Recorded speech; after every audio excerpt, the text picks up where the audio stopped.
Hi everybody. So the following is an interview between myself and Sauvik Das Gupta. Sauvik's a PhD student with the Vrije Universiteit of Amsterdam, and he's pretty close to the completion now. Sauvik, several years back, started a company alongside other master's students in human movement science at the VU called Fitsurance. And actually, if you in listening to the interview, you'll find out that they started this company initially from coming together in a entrepreneurship course taught at the VU, very similar to the one that I'm teaching at Swinburne University of Technology. So it's I think, a great interview because it's so close to the sorts of challenges and that are faced by students at the very beginning of a startup, and what's possible from coming together in courses like this, if you really take it seriously and are interested in pursuing your business ideas from courses like this. So the course at the VU, I mentioned a few names during the interview. Might be nice to just go through some of these people. So the course is run by Melvin Roding. He's a researcher, academic at the Vrije Universiteit of Amsterdam, and it's part of the Coordination Dynamics Research Group at the university there. And also, one of the nice things about Sauvik is Sauvik's startup, the startup Fitsurance, is that it's really benefited from an ecosystem that's supporting university-based startups or initiatives that are designed to help students who want to start their own businesses, starting at the university. And he's drawn on those resources, at the faculty level, and the department level, so the university itself. But there's also these other initiatives as part of the university that are out there that he was able to tap into. So, for example, the Demonstrator Lab is an example of an incubator that's part of the VU. It's run by David Iannuzzi, and it's a fantastic place that supports student-led startups and provides them sort of the space and the opportunity to pursue their ideas to see if they can get some sort of traction. Also, just looking at and giving a bit of a plug to Fitsurance and their website as well. You can also see evidence of that. So this is also a great website to go through as a student of startups and entrepreneurship, because it shows some of the mechanics of the way they portray their offering. And one of the things that Fitsurance start with is just mentioning the key partners that have helped them up to this point. So the Innovation Exchange Amsterdam, this is also part and parcel, quite closely connected to the Demonstrator Lab, SRM Innovation Incubation Center. So these are all in some way linked to government-backed initiatives or supported initiatives designed to help students at universities pursue their interest in starting businesses. And Swinburne University of Technology, we have the same sort of ecosystem here as well that you can tap into if you're interested in pursuing your own startup as well. So having said all that, this interview it's really nice because of the close connection between where students that in my course are and what Sauvik's gone through, all the problems that him and his team has faced in getting to the point where they are now, able to stand on their own 2 feet and push into this area where they can start to scale up their business and grow. So having said all that, I hope please enjoy the interview. Okay, cool. So I'm recording now. Yes. So, so again, thanks for agreeing to talk with me, Sauvik. Just to very briefly introduce you. You're currently a PhD student at the Vrije Universiteit of Amsterdam. Yep. And I met you when I was doing my postdoc there. And it was very impressive because I got to see you start a startup, actually. Yep. So I'm just very curious to talk to you, and of course I'm teaching a course to students about more or less how to start a startup. So I think you've got a really valuable perspective to share with the students. So I'd love to so really thanks, really appreciate you agreeing to let me and let us pick your brains about how to start a startup, I suppose, and all the sort of challenges that go on with that. So what we'll talk about today, we'll talk about, just get you to introduce yourself a little bit. We'll talk about your startup and called Fitsurance, isn't it? Yes. And so we'll just talk about some things, just talk about it. And then the final thing, just ask for advice that you might have for students interested in pursuing this sort of a career. So Sauvik, please introduce yourself. Tell me about, tell us anything you feel is relevant, but tell us about your career trajectory, like from student through to PhD, because it's really interesting, I think, for students to hear this side of things. Sure. Thanks, Dominic, for having me at Fitsurance, first of all. Yeah. So my name is Sauvik. I'm originally from India. I'm an engineer by background, actually. So I did my bachelor's in instrumentation and master's in electrical engineering. I did my master's from US. So after the bachelor's in India, I went to the US. Then I came back to India, and then actually I started my first startup called ESL. It was in educational training. What's it called? ESL. Yeah, abbreviated for e-school learning, because it was also like online school learning in the Coursera model, say, for example. Yeah, so that was my first startup with a few of my friends. I was involved for 3 years after my master's, and that in India, located in Calcutta, my hometown. After that, I went for a PhD. I tried to make the switch from an engineer to being a scientist. In 2015, I got an Erasmus Mundus scholarship from the European Union to pursue my PhD that I'm currently doing now at the VU Amsterdam. I'm also affiliated to KU Leuven in Belgium, so it's kind of a joint PhD, actually. Yep, very nice. And at the end of my research trajectory, so like around 2018, end 2018, early 2019, I started Fitsurance with 3 more students of my department at the VU Amsterdam. And so that's basically my career trajectory. So yeah, the journey has been very nice. A shift from engineer to scientist, and now also an entrepreneur. And it's a journey that I am relishing. Yeah, watching you, it looked like you were having a lot of fun. So what got you interested to go from engineering to why I guess exercise and sports science? Why did you choose that area to PhD? Yes, it's a very good question. So the thing is, as I said, so of course I was an engineer, like instrumentation, electrical engineer, but of course that engineering has many facets, right? So what I was interested more in the biomedical side of the electrical instrumentation part. So I used to work a lot with EMG signals, EEG, ECG signals, a lot with old age people in their walking or like arm movement kind of experiments. During my bachelor's and master's, I'm saying.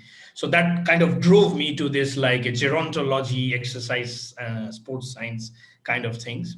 And I was really interested to and became curious over the years in this field because of course this is personal. So what I felt like being an engineer is only like working with machines, but I was always fascinated in working with real people because that's the real benefit that we can do to mankind, I guess. So that's what is my motivation behind going in I feel like sports, exercise science, gerontology, or human movement science, as they call in the Netherlands. You would be knowing. So so that's my background, which helped me to land in this field, you can say. It's like you definitely would have had a lot of expertise and knowledge and skills, and then they're very really add a lot of value in human movement sciences. And then I suppose it sounds like you had a passion for applying your knowledge and skills for solving problems for people. Exactly. Well, your PhD? What was the main focus of it again? I know a little bit about it, but I'm curious now. No, sure. It's again a very good question because I think this would actually lead to the concept of insurance. So my PhD was in the mechanics and energetics of human walking in old and young adults. So it could sound very technical, but of course, I want the students to get a bit of a flavor of what I'm doing. So I've tried to explain that in layman's terms. So what we are actually going to do, or what we are actually doing for the past 5 years, is I'm looking at why walking becomes difficult when we grow old. And we try to do it from a combination of the physics or the mechanics part and the physiological part. So what we do is we look at oxygen consumption rates when people walk at their preferred speeds, say on an overground walking surface or on a treadmill. We also collect motion capture, force, and EMG data in order to go with the oxygen consumption data. And then we try to look at whether we can connect the mechanics part from the motion capture, force, and EMG with the metabolic part, which is the oxygen consumption rate. Yeah, and in this way, we try to evaluate if there are any age-related differences between young and old adults. How can we explain that?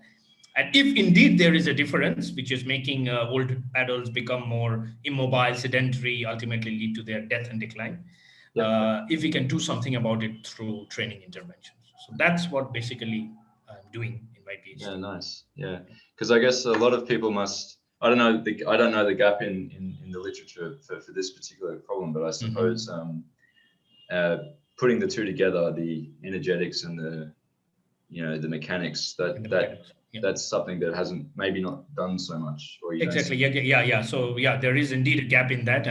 There have been, of course, multiple attempts to do that, but really reconciling the two have been the real grand scientific challenge, if you say, because of many reasons. I remember seeing you doing experiments with the mobile O2 consumption unit. Yeah, the Cosmet. Yes. Cosmet, that's right. Yeah. It always looked very challenging. The experiments were quite cumbersome for my participants, I would say. I of course was enjoying it, but probably not all my participants, especially the elderly. It's a bit tiring for them, I can understand. And you actually, I do remember, again, we're a bit off topic, but I do remember you also did your research a lot on the Dutch population. And exactly. they're well known for riding around a lot. So sure. It was really nice insights, because when we looked at the literature, there was quite like an unanimous acceptance of the fact that indeed the metabolic cost goes up with age, and that's where all the problems start coming. I actually also did a literature review and published in scientific reports by Nature on this. However, what we saw as a team is because of my studies in the so-called healthy Dutch population who always bike a lot from their childhood to old age, we actually didn't see much of a difference. And and then we started reasoning out. So there were not really differences in their walking speed, which is one of the major determinants of the cost, the metabolic cost. And so we also didn't find that many differences in their cost. So, and this all led us to think that probably it's this innate fitness or healthy nature of their body. The machine, the body machine is actually driving this fact. So that's where my upcoming papers are going to reflect on, I think. So it's very interesting what we found on the Dutch population. So I had a colleague here who works on fatty infiltration of muscle as well. And I wonder if there are also nutrition and dietetic interventions as well. Yes. There must be a lot of actually quite a complex. It's quite complex. So there are like this movement side of the thing, the dietary side of the thing, the anthropometric side of the thing. So we actually had to control for a lot of the so-called confounders, we say. So we control for anthropometrics, we control for fitness, the healthy status, we control for the walking surface. Then we look at speed and cost, so that we can really say about age per se effects, if we can tease that out. Well, thanks for sharing that. It's a lot. It's a lot of great knowledge. So in this, you mentioned that this work helped, I guess, open up this. It led to Fitsurance. So I could be totally wrong, but let me guess. So working in this area, you must have seen, typically businesses, one of the ways they can start is there's a problem that needs to be solved. So did your research open up a problem? Is that why you started Fitsurance? What was the sort of the starting point? for that. Yeah, I think you were actually not totally wrong. I think you are on the cusp of it. So what happened exactly was, so when I got these new insights from the Dutch population, so we really started to ponder on it probably really pays to stay healthy. So because if you really stay healthy, make an effort through your teenage adult life, you reap the benefits or you in your old life. So that's what was the kind of the hypothesis behind the business principles, you can say. And of course, then we identified the problem in the so-called the Western population or the Dutch population, you can say, that the obesity, overweightness, and like sedentarism are real problems. So the thing is, on the face value, it looks like people are always biking a lot and all these things are happening, but that's actually not the true reflection of the total population. So if you really look down at the statistics, which we then did, from the CBS, the Central Bureau of Statistics in the Netherlands, we were surprised to see that actually 50% of the Dutch were overweight. So it doesn't really go hand in hand. So I think then we started to identify the problem that so when you look at the streets in Amsterdam, I think you are looking only at the real the top strata of the population, but that is not reflective upon of all the sections. Say, for example, the low socioeconomic sections that is always there in any country, be however developed they are. So the problem that we identified was so there is indeed a gap of knowledge. There is a lack of awareness and understanding of the things that we are finding out in universities among the general population. And and then we thought that why not try to address this, and how can we address this? Maybe start a company and start disseminating the scientific knowledge that we are having. That's the idea. So it started with this. It's interesting. Like it paints a picture of for the Dutch, and it must be also in other Western countries where you have this false sense of security. Actually, I guess. Everyone's on bikes, so we must all be good, right? Exactly. Okay, so you wanted to address this problem, and that's an interesting idea. It pays to stay healthy. So you already start to focus on, okay, perhaps if we start a bit earlier, we can reap the benefits a bit later. So that's the kind of thinking already. Hypothesis or thinking. Well, it's also maybe helpful for your business as well, in that you already start to focus then on a particular population. So okay, so you've identified this problem, and it led to forming a company. But I guess the first starting point, as I understand companies, at the starting point is usually you get a team. You start with a team of people. Is that sort of what it looked like with Fitsurance? Yes, definitely. Yeah. So of course, we didn't really start the company on day one. So what we did is we did an incubation in our university incubation platform called the Demonstrator Lab, as you might be knowing. Demonstrator Lab. Run by 2018. By David. Very nice man. And then 6 months after incubation, we incorporated Fitsurance in early February 2019. So we are actually like 2 years now in the market. But describe your team a little bit. Who's of course. So the team, it's very important. What my starting team was were a bunch of 4 human movement scientists. So like I was the PhD guy, and then there were 3 masters human movement science students, 2 Dutch, 1 German. So we were a team of 4 men, of course, and all in the domain of human movement science and gerontology, say, for example. It all started from a course that we took. So Fitsurance was a course project, and then we decided to incubate and incorporate. So that was the starting. Great. Okay, so just doing a course like a university course led to this. It is titled Entrepreneurship in Human Movement Science. Wow. Is that by Melvin? Is that Melvin's course? So Melvin gives a couple of lectures on that. You'll have to, if you really take off, you have to kick him back a few shekels. No, you've probably signed all the rights away. Perfect. And so what brought the team together? Was it just you had to do the project together, or was it like a common passion, shared interest? Obviously, everyone's human movement scientists, so I suppose would that more or less explain things? Yeah, exactly. More or less in the initial stages, that's what explains it. Yeah. So of course we had to do the course project and get the credits. Yeah. But then the passion also started showing in the team because so I had this prior experience of one startup, as I told you in the beginning, from India, but the other guys were quite naive to that field. Sure. So we were always having like interesting discussions of how we are going to progress with this further, and this also probably kindled a light in them, and then the passion started flowing, and and then we started or decided to start. Yeah. And often there's one way of like a really common way to conceptualize teams where you have they call it the hacker, the hustler. Yes. So that I would assume you're the hacker, Sophie. Well, yeah, being the PhD one, yeah, you can say me that. Yes, that would yes. be accurate. And then but do you feel like did you feel like there was a segregation of roles early on, or was that everybody just did everything? How was your? Well, in the initial stages, there was not really a segregation because we were like living by experiencing it. Like, we were living and doing it. So, of course, like in the interactions with the management, the professors, the board, that was a task that I was doing, being the so-called senior in the team with a little bit more experience. And the students, they were quite energetic. So they were really doing a lot of groundwork, say for example, because what we started off is we still do those, is we do a bunch of health tests.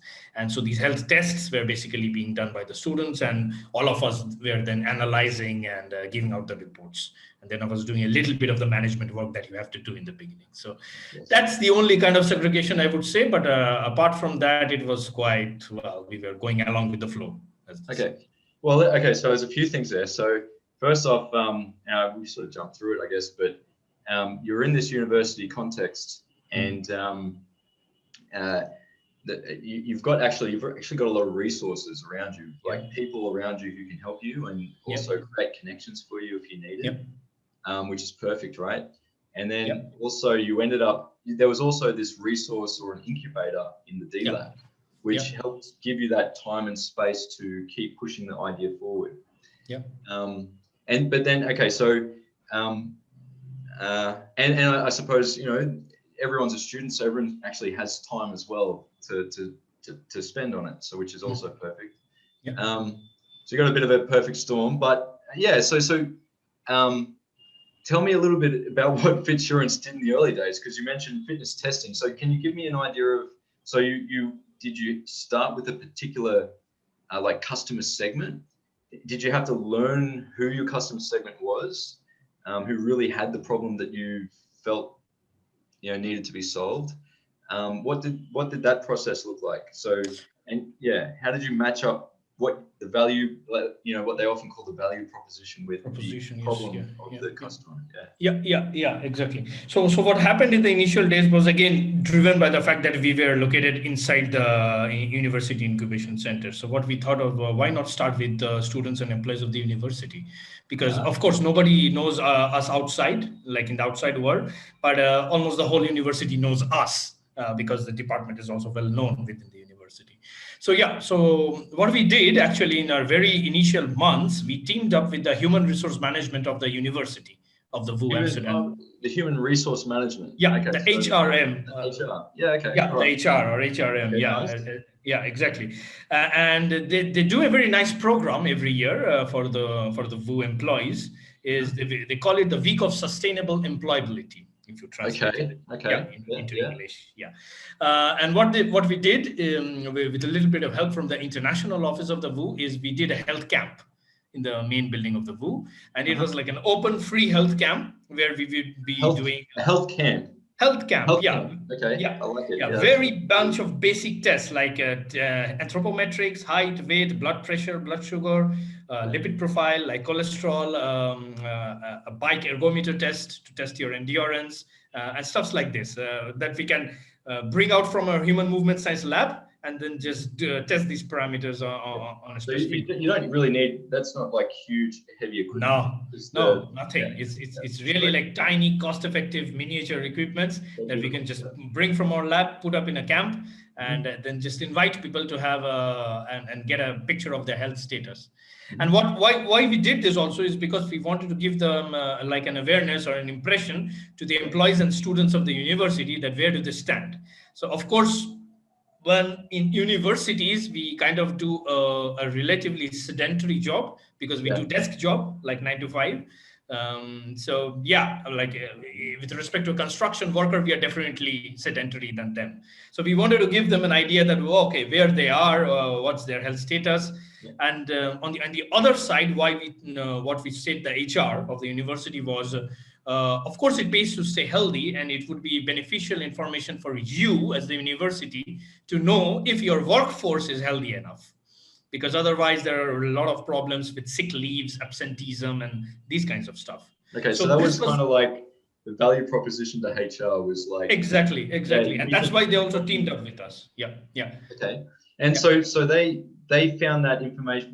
So why did they find that information valuable? Why would they like? Yeah, we want to know this. I think so. Why would they find that information valuable is because we actually helped them with a bit of statistics again from the CBS, which showed that sedentarism, absenteeism, and all these things are on the rise in the Dutch employment market. And it's actually on the higher side in the education sector. And that's exactly the sector that they operate on.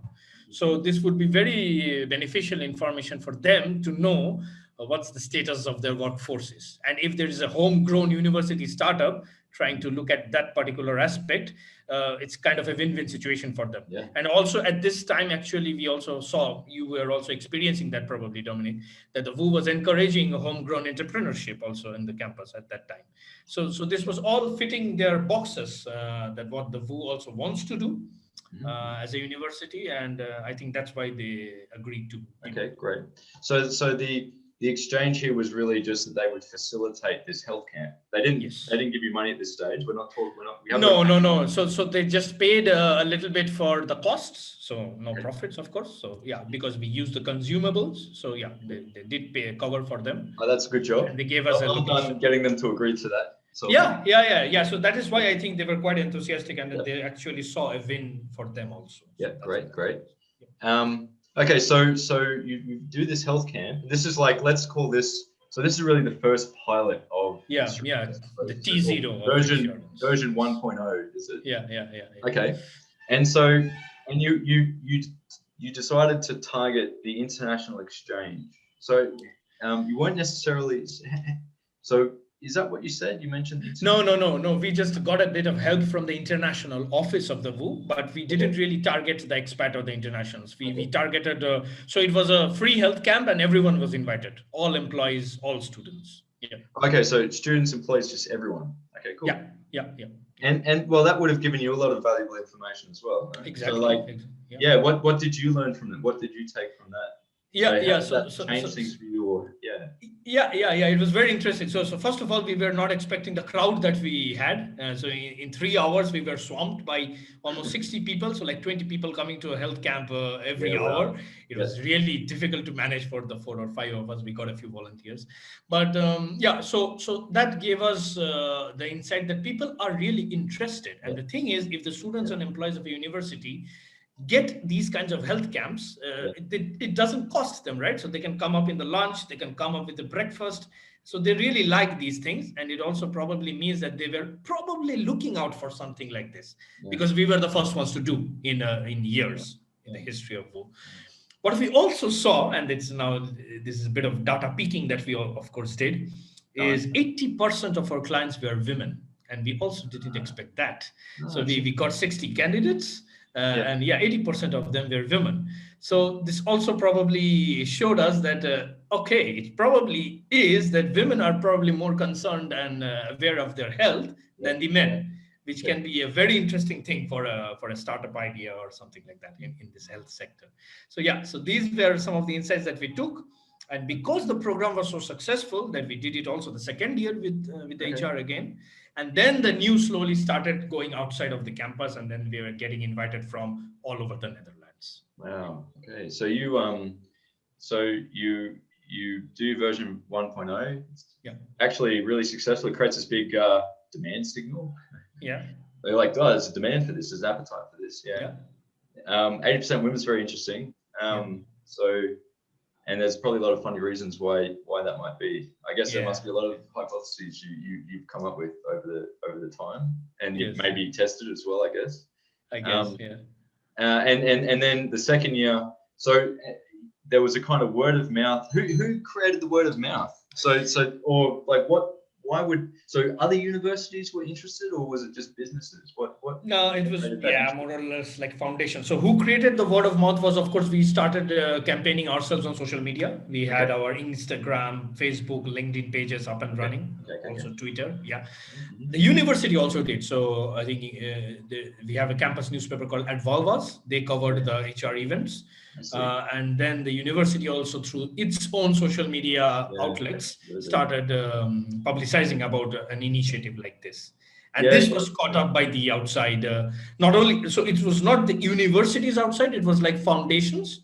And by foundations, I mean running clubs or like walking clubs or like physical fitness clubs, foundations, which operate all across the Netherlands with a bunch of clients, interested clients. They were picking this up, and they started to invite us to do health camps at their events with their clients. So it's not unis that you didn't grow into other unis. You just, I guess, other people who were tapped into the university communication. Yes. Obviously your own, but that there was a synergy there somehow that foundations as opposed to universities. Yeah.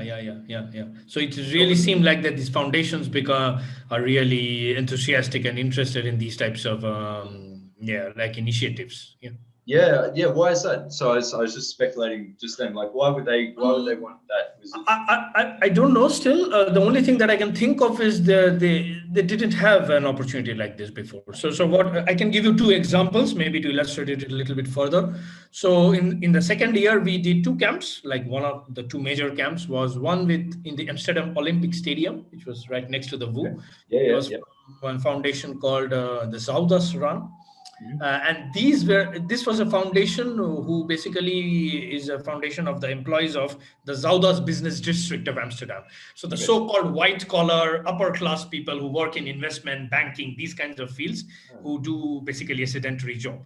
And they are always very enthusiastic in running events, to know about their health and all these kinds of stuff, to know whether they're fit.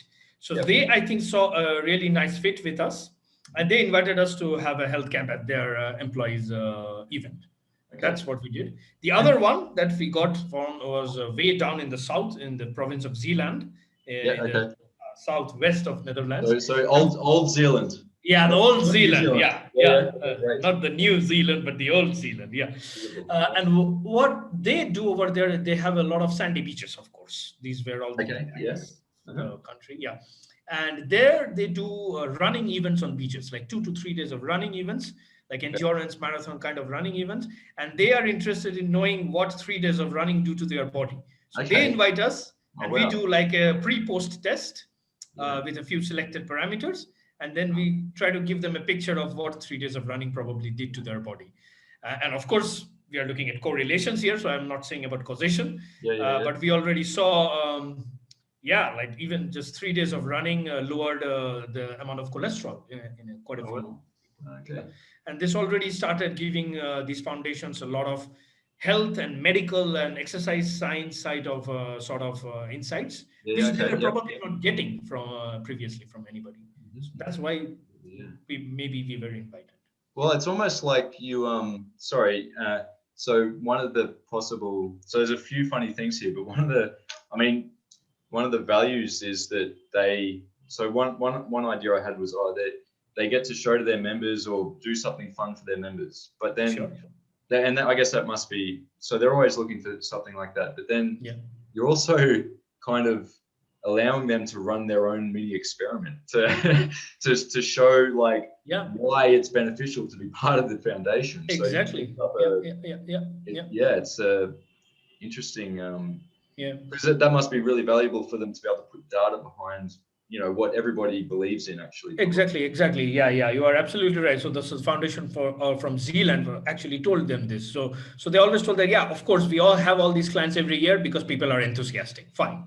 But if we can also show them data, what they're really doing, if it's really benefiting their health, we add an extra arm to our clients. So it's not only then the enthusiasm, but also real good signs that we can show to our clients. So so this was an addition that they could do through Fitsurance in those. Yeah, you create like and look, I see a lot of synergy just with research in general. Like you create like a little mobile research opportunity. Yeah, that's actually what we did. We almost took the whole lab, put it in a bus, drove from Amsterdam to on the bus. Yeah, like we have this mini bus from the department. We drove that to Zealand and we did this and came back. I've driven that thing around a few times actually.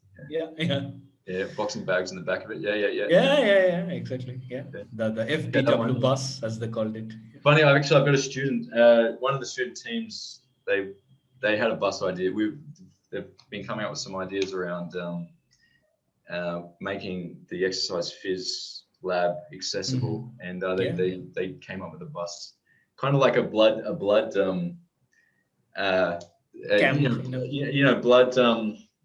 vans. Banks. Yes. Yeah, there was an idea to take a testing van and sit it outside.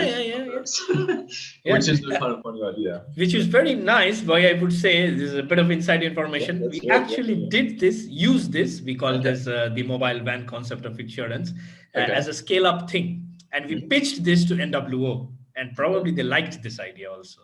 Oh, they liked it. Yeah, and that is why we got a funding from them, the takeoff funding, which you also got. So I think this mobile bus camp in health or exercise science sort of fields is really an idea which they see, like the committee see as a scaling up idea and probably innovative. Yeah. Well, maybe we should put a bit of an embargo on this material then. But how have you progressed with it? Sorry? Because I've got to admit a little bit that every time the students tell me about the van, I say, "Do you have a van?" And like I sort of often I guess downplay it a little bit, but actually of course I could be totally wrong, and it sounds like I am. Sounds like you're onto something. How have you progressed with it? Have you pushed so what we did is, of course, now we are talking about a pre-COVID era. So in the pre-COVID era, we really did a lot of trips with the van. Of course, we have to think about other factors like the geography of that country. That's a very tiny, small country, the Netherlands. So you can really access all the regions with a van, like 200 kilometers, 250 kilometers. That's it.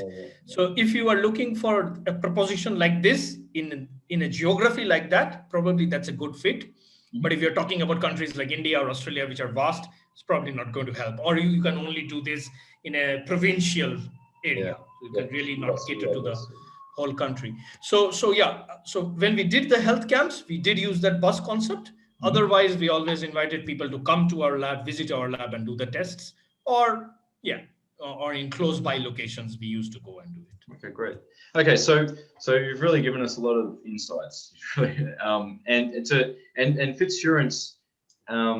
So you've really learned quite a lot of lessons here by the sounds of things. So you've learned that there's a demand for it. The demand is quite not necessarily. Well, you've just become more specific, I suppose. The nature of the problem that surfaced and that sort of value that you provide, and did people ever pay for the service? Did you ever get paying? Did they pay for this as well? Yeah. Well, we actually have close to 400 paying customers now. Yeah. Oh wow. Okay. Yeah. So people definitely paid. So what we did is after we really incorporated the business in 2019, we set up our own lab at the VU.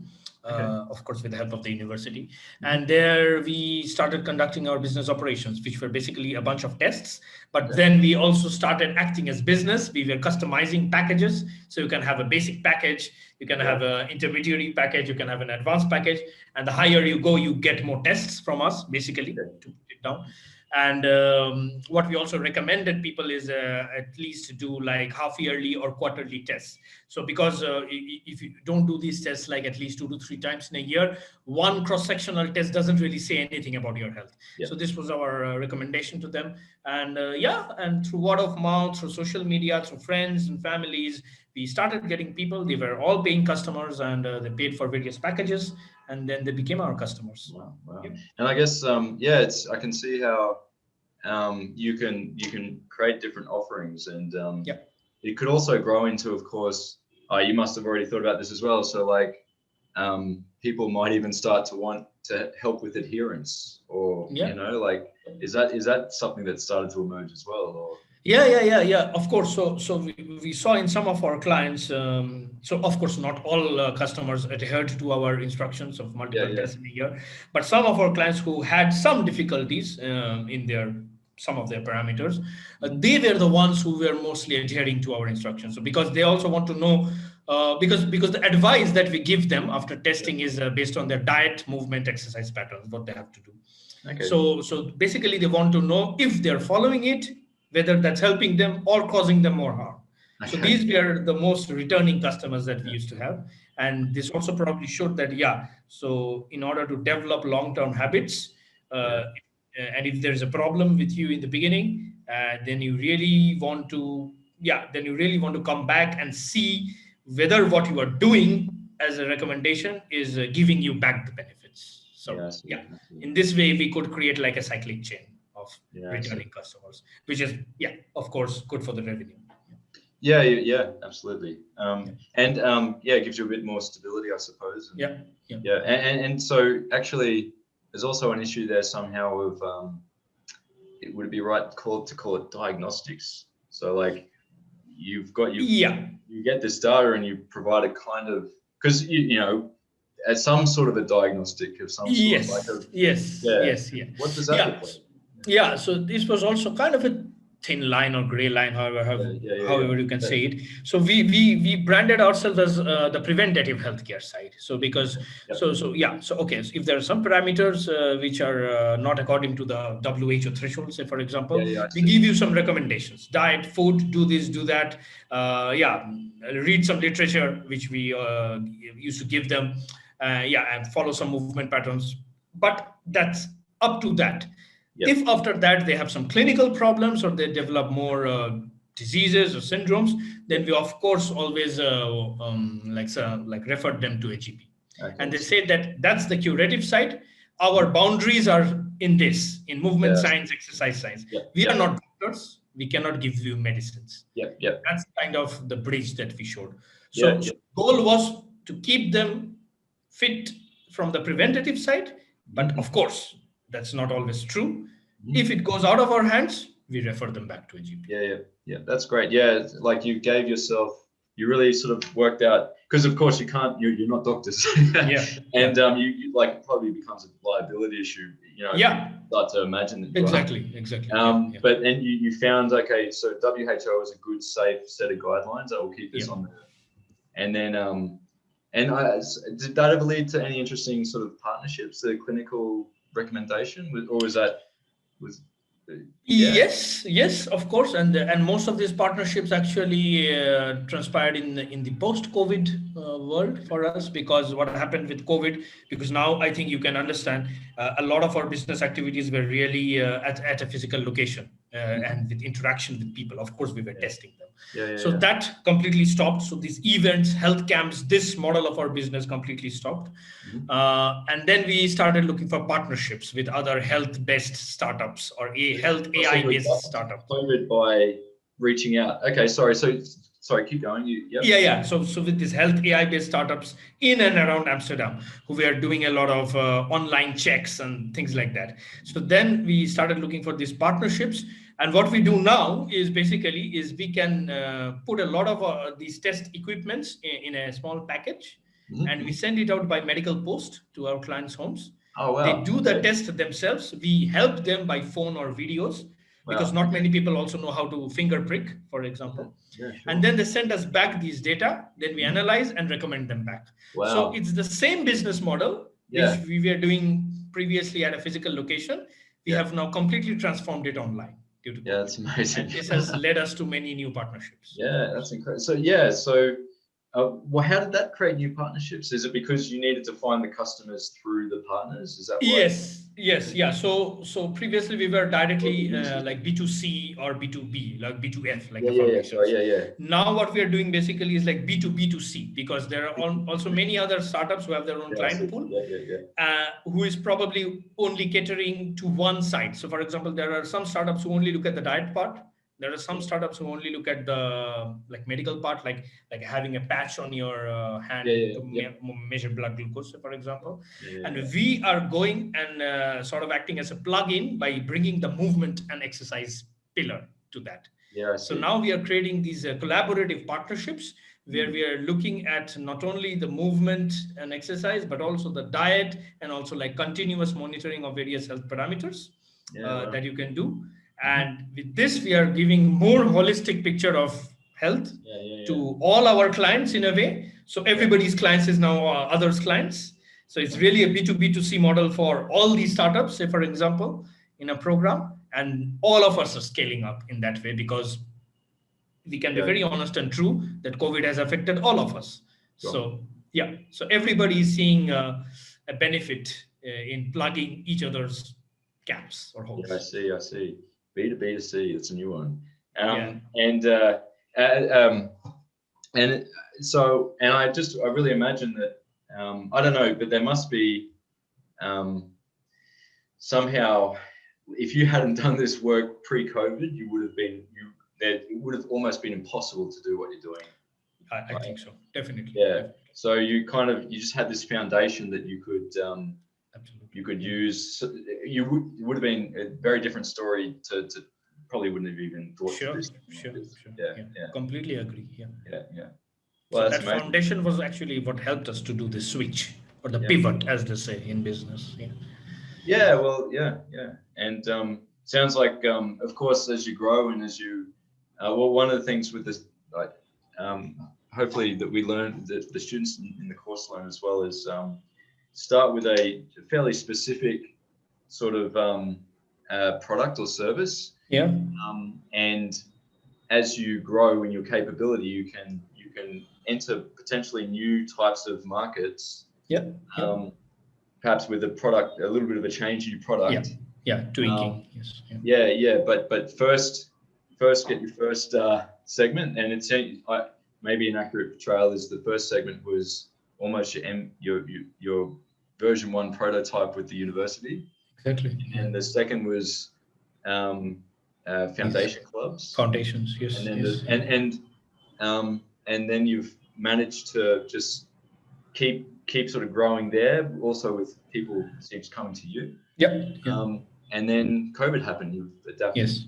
And I guess to also sum it up, a nice thing is that because you've kept that relationship with the university, you've had access to like grant funding and resources that I guess just must give you a little bit more runway, you know? No, definitely. I think that has helped us really. So because we got 1 grant from NWO, 1 grant from RVO, which is the commercial wing of the Dutch government, the science and the commercial wing. So I think we got it because of our association with the university, because we were kind of building a brand. Like, this is a homegrown VU-based startup which is doing these kinds of things. So so there's like a credibility trust issue also coming from that. So that has really helped us. And actually, what we are also delighted to say at this point that recently we also got a deal from the VU. So the VU also gave us a loan to us in order to scale up more due to our losses in COVID. So what this actually also shows that if this is on the books of the university, that they really want to promote homegrown entrepreneurship, or the term that they use in the Netherlands is the valorization of your scientific knowledge. If you can sync with that, then the university really helps you also. At some point. Well, I think the whole way through, it sounds like everything. The phrase I like is you just kept trying to create win-win situations. Exactly. And very win-win for the university, you know. And look, the universities, they really want students to succeed and to do things like That's their only goal. Yes. Yeah, exactly right. So they're just perfect partners. Oh, look, we've just covered so much ground, and I mean, I had a list of questions, and I haven't even looked at them. So I guess there's one. Let me ask one question. It's maybe it's a tricky question. I don't know. And you probably already addressed it a little bit. This will be the last one about the product service that I have for you. Okay. So there must be sort of competition as well already in the in that ecosystem, the Dutch ecosystem. Yeah. What was sort of, and again, maybe we've already answered it, but what was you must have had some sort of unique sort of position or something unique about you that gave you an advantage? Or was it not even important? You just had to you just started going for it and it didn't really matter about competition. What was the nature of your competitive advantage or your competitive position, at least early on, maybe even now? Yeah. No, it was definitely there. So how I see it or how we experienced it is of course, there were other players in the market, but there were two differences. So so the major difference was cost, because all the other players were quite, how to say, like well established, like big insurance companies doing some programs for their clients, but those were mostly on the in-kind thing. So they were giving them goodies or like shoes or stuff like that if you take 10,000 steps in a day, say, for example. Yeah, it's kind of a bit gimmicky. Yeah. Is that what it is? Yeah, okay. Yeah, I like it. Yeah. Gimmicky. A little bit of an elbow. Exactly. Yeah, because they can easily do it through apps, say, for example. Yeah. So we were not doing that. What we were doing is it's actually driven by the self-determination theory. Okay. Go a little bit into that. So Yeah, what sure. we were doing is we were doing actually a blended care. So we were not giving goodies, for example. We were giving our clients real data, insights into their health, driven by science. And we were also giving them the physical and mental connection with the company. So people were either coming to us or we were going to them and doing these bunch of tests and recommending them. So it's not only like mobile or online through an app, right? So there were real people interacting with each other, talking about problems with each other, the client and the business, and this really gives the human feeling. And this is actually driven by self-determination theory. It says that if you can kindle the intrinsic motivation of people to work towards their health, that's where only they will develop good habits and long-term habits. If it's only external motivation or extrinsic motivation, like goodies or some steps on a steps challenge through your apps or some monetary benefits, those will be short-term. So this was one major distinction that we were able to create. And the second one was just based on costs. We were dirt cheap, as they said, because we were not going to make profits. That was not our aim. We were just trying an experiment, valorizing the knowledge. And we were offering these tests at such a minimal price that, people were just not bothered. Yeah. And they were also actually quite enthusiastic to come to a startup rather than going to a big company. So they also, there's a lot of interesting things there. You're actually playing the long game with your customers, which is really the retention or the adherence that we want to build. So like, if you can create a long-term relationship, I mean, that's just got to be much more sustainable. You would think. I would hope so. Yes. Hope so. And I guess the nature of the customer relationship is it's quite intimate. Yes. So it's very much based on information sharing. There's a lot of trust going on, and you're trying to be transparent as possible, I suppose, with everything. So that's interesting. And and by virtue of that, you also empower your customer with knowledge. To really take control of their health. That's the autonomy part of self-determination theory. It really shows that if you give autonomy to your clients, they really like that. That's interesting. So self-determination theory is an underpinning framework for your business. It's interesting. And so and the final thing you mentioned was keeping costs down. So I guess you can't. I mean, at some point you need to make money, but so there's two questions maybe. So, how did you keep costs down in the early days, and how did you then transition to sustainability, I suppose, or actually making money so that you can continue to grow a bit and and do things?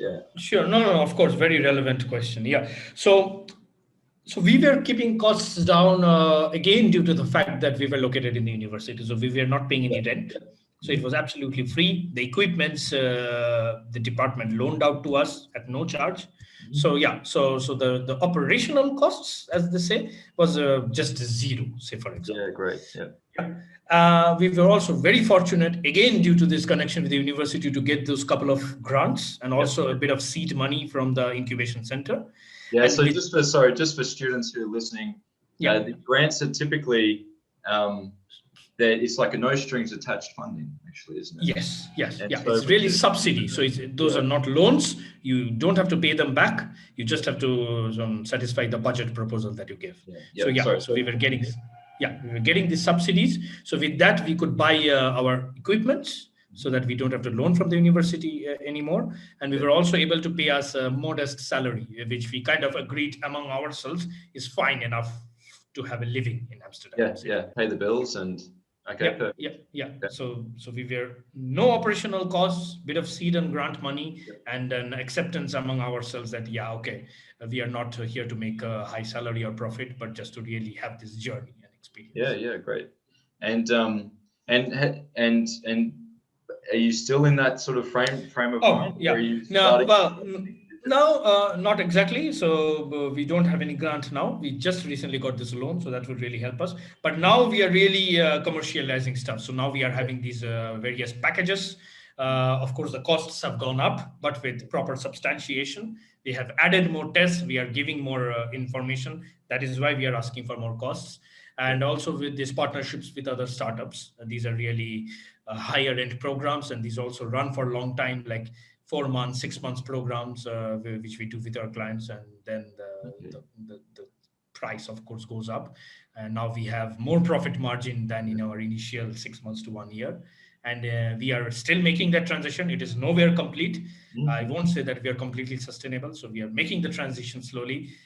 In the middle, COVID hit, so it was really a big bump. So we are now, we are now trying to see how this works in the next. Well, I'm sure it's going to pay dividends later. What your experience with COVID, I'm sure of it. I hope so. Yeah, I hope so. Don't quote me on that topic, but of course. Yeah. I've got a final little. I got another one now. So you in this transition, so towards a sustainably generating revenue. Yeah. And actually, I guess being able to take over more of what the supportive role of the university, you're able to start supporting yourself, basically. There's this kind of effort towards that, I suppose. Yeah. The nature of the customer, early on, you mentioned that people were really interested in the information. Yes. So there was something about these early customers, people often refer to them as technology enthusiasts. Yes. Has the nature of the customer changed a little bit? Are you sort of meeting people who are a bit more conservative, or have you ever seen anything like that? Little bit. Yeah, I won't say it has changed completely, because still we are catering to customers who are quite technological, tech savvy, say for example, who is interested in the quantified self. These are the terms that we are using these days. So we still have it, but we got many more customers who we are more interested to know what we are actually doing with the data, like privacy issues, GDPR regulations. So are we really keeping data anonymous? We always do informed consents with all of our customers before taking a test. How we are storing the data, what we are going to do, whether it's commercial or whether it's research purpose. Is the data safe where the server is? So more inquisitive customers we got. But they were still these tech-savvy and quantified self kind of people, I would say, who are really interested in having a better health. Yeah, it's interesting, because I can imagine it's going to be a dilemma at some point where, of course, you're keeping you have an arrangement probably at this point. I don't know what it is, but I suppose that this must be a struggle for startups that eventually start to scale. Yeah. That data becomes valuable. Yeah. And how do you make sure that you also respect your original principles and values at the beginning, where you of course keep everything private and but this will be a dilemma, I suppose, you'll have to grapple with. Of course. It can it can give us like this monetary or commercial dilemma at the end, because data is probably more valuable than oil in today's world. Yeah. However, this is where the principle of a startup comes up, I think, and this is also a very, I think, very good point which the students need to keep in mind who are embarking on this journey. So data, commerce, business, all at one place, but the ethics and principle part, especially if you are a science-based startup, is very important. So, and we also have to adhere to these principles due to GDPR regulations, because we are located in the European Union or the Netherlands. So everything is anonymized. Nobody can crack it. Everything is stored in our server, like in a Western Europe server. And it is actually a mission or vision of the company to keep it like this. Because this is, we understand that this is very sensitive personal health data that we are dealing with. Yeah, and look, it's sort of, look, it's going to help differentiate you, I think,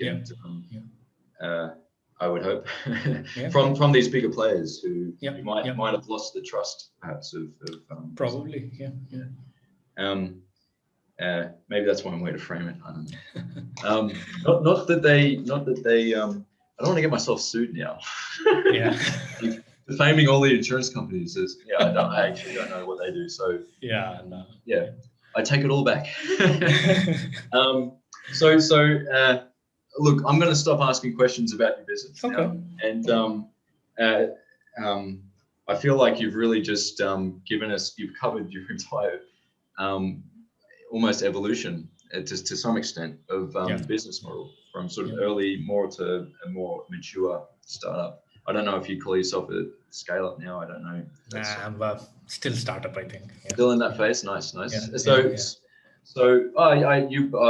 guess you've certainly achieved that traction. People. There are people who want what you have to offer. So yes. Okay. So. Let's wrap it up. Let's get into the final phase of the conversation. Sure. This is about giving. Do you have any advice for students? The students that I'm teaching, they're third-year exercise science students. So they'll be transitioning to business or working in the real world soon. Do you have any advice for students who might be interested in starting a business? They're business curious, you might call them. Anything any pearls of wisdom you'd like to drop? Sure. Yeah, I would be happy to share some of them. Yeah, of course, I can give many advice, but I can say select few. I think what is interesting in the startup phase is to really know whether there's a problem or a niche area that you can target, because otherwise you can really get carried away by your idea and think that, this is the golden opportunity to serve the whole world. So I think, knowing the problem and identifying your niche area or customer segment is very important. That's one of the first. The second advice I have for them is to have good domain knowledge, which I think, which is very necessary for science-based startups or in exercise science, because if you have good domain knowledge, you can actually reflect upon in various ways to valorize it. So I think that's the second one. And the third one I would say is, and this is especially for the startup phase, is to have the right team. And why I say this is because this is, of course, the whole story of Fitsurance might have looked very rosy till now, but it's actually not that, because you always go through ups and downs. So what we saw or what we experienced with this team of 4 male human movement scientists was that, of course, all of us had very good domain knowledge, but we were really one track. So all our pros were also similar and all our cons were also similar. So if you can have a right blend or diversity in your team, that is really helpful. And this diversity can be a gender-based diversity. So that gives real insight and real brand value, I think. It can also be a skill-based diversity. So maybe 2 of you can be exercise scientists, 1 can be a computer scientist, and 1 can be a business guy.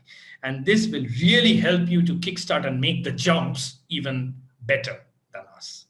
So these would be, my 3 early advice to. Sounds like you're made up of hackers, and hackers. Exactly. That's what happened, I guess. Yeah. Okay. Yeah, it's perfect. That sounds like it's great advice, and makes total sense, and it matches up, also nicely matches up with what I teach students. Okay. So, yeah. It's good to know we are on the same page then. Yeah. Well, I've certainly experienced the value of diversity in startups. And it's so comforting to have that diversity somehow, because your ability to make or brainstorm is just so much more rich. And